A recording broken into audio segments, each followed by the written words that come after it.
Assalamualaikum warahmatullahi wabarakatuh. Nepangkeun swasta Septian Nur Cahyono di kelas 10 IPAS 2. Di dia abdi bade macakeun sajak anu judulna Tanah Sunda karya Acip Rosidik. Sareng sajak Bulan Masih Anu Baheula karya Rijal Sabda.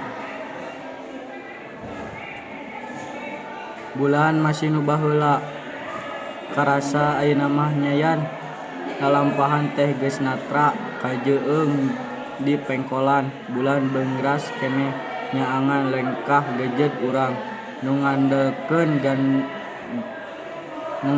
gandeang basajan yan bulan masih nu baheula najan cahyana dicangkalak katunaan wirahmana angger marangan rengkak urang nu estu ribil ku hareupan nu can kalakonan.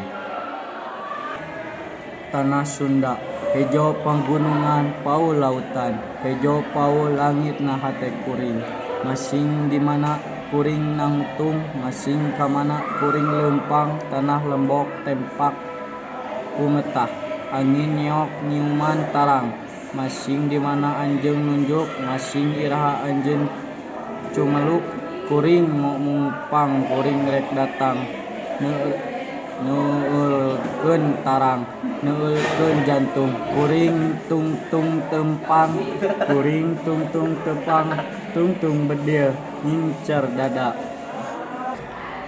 kuring geus nyaksian getih ngabayah getih maranehna nu mika cinta anjeun kuring geus nyaksian panon carenglong tanggah casad nu ngeruksak ngalungsarna dada anjeun hejo pagunungan pau lautan taya kamarasan ngan katunggenahan hejo pagunungan pau lautan taya katengreman ngan ancaman. Mung sakitu dipihatur. Wassalamualaikum warahmatullahi wabarakatuh.